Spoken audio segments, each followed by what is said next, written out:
Chapter 31. Second Year. Sirius returns.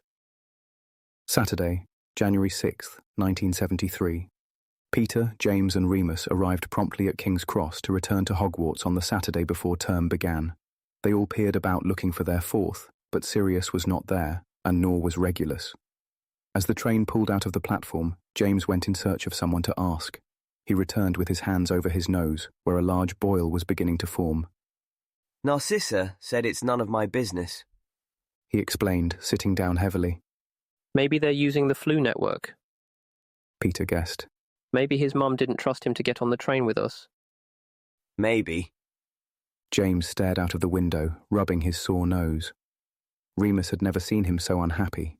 James had been missing Sirius more than any of them, and had been so excited at the prospect of seeing him once they got to London. Remus and Peter tried their hardest to cheer him up, but it was as if he was missing his right arm.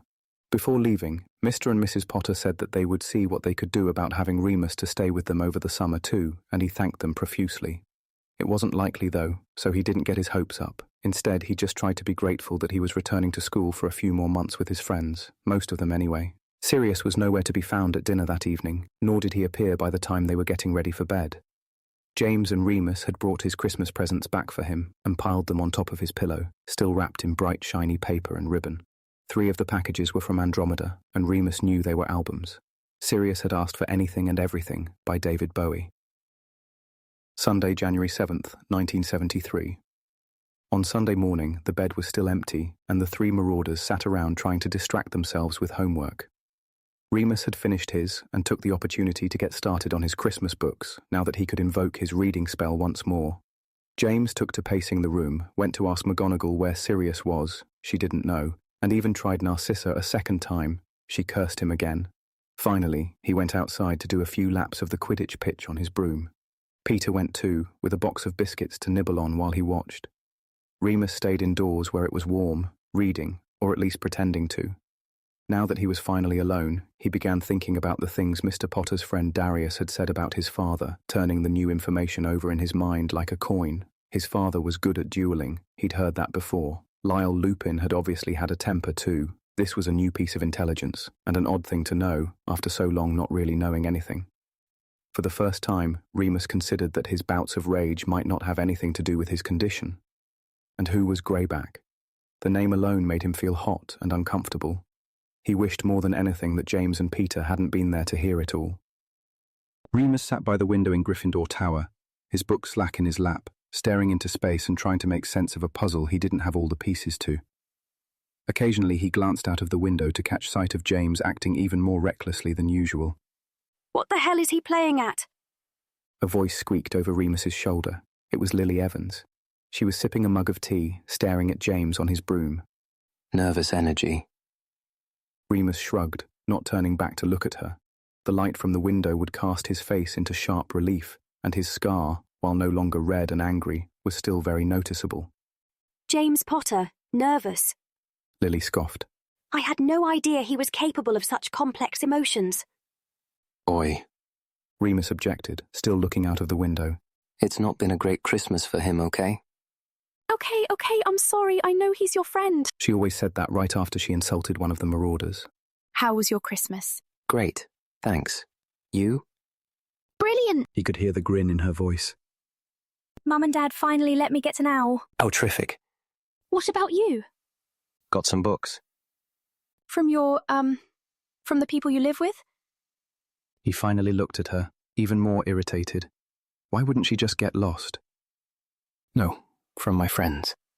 Oh, of course, yeah. Lily was consciously looking away, at the space just to the left of Remus's head. He sighed, heavily. Everyone was going to see it anyway. At least Lily was polite enough not to ask any rude questions. Remus went upstairs in the end, drew his bed curtains together and settled into Conjurer's cartography. The others eventually came up for bed too, speaking quietly, thinking he was asleep. The exercise had done nothing to calm James down.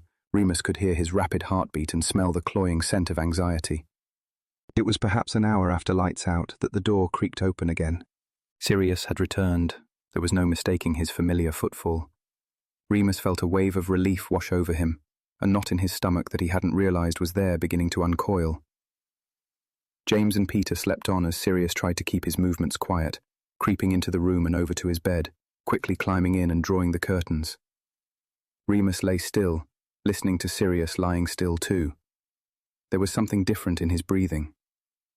Eventually, curiosity got the better of him and he got out of bed. Not wanting to intrude, Remus trod as close to Sirius's curtains as he dared and whispered, Sirius. James. He replied eagerly, Remus. Oh. There was a moment's awkward silence. I just want to sleep, Lupin. Speak tomorrow, okay? Okay. Remus padded back to his own bed and closed his eyes, feeling no less concerned. Monday, January 8th, 1973. The next morning, Sirius had already left before any of them woke up. His presents, still unopened, had been pushed to the end of the bed. His trunk had arrived at some point, and his broom was back on its shelf. James saved him a seat at breakfast, but he never turned up, and they didn't see him at all until their first lesson. He wouldn't miss McGonagall, James said confidently, as they pressed towards the classroom. He loves Transfiguration. When they entered the room, however, they were all in for a shock. There was another boy sitting in Sirius's seat. He was smallish and hunched over, with pale, pointed features and big blue eyes. His hair was shorn close to his scalp in the same way that Matron shaved Remus's head every summer. It looked darker than Remus's, though. Who's that? Peter whispered, a little bit too loudly. The boy turned to look at them. Sirius. James gaped. Sirius coloured slightly and looked straight ahead as if he hadn't seen them at all. James slid into the seat beside him. What happened? Where have you been? What did she do to you? Later. He murmured. The classroom had filled up now, and everyone seemed to be whispering behind their backs. Remus couldn't blame them. He couldn't stop staring either. It wasn't just the lack of hair, although that was incredibly disconcerting. Sirius just wasn't Sirius without his hair. He also had dark shadows under his eyes, and there was not a trace of humour on his lips. All right. Settle down, please. McGonagall entered the room.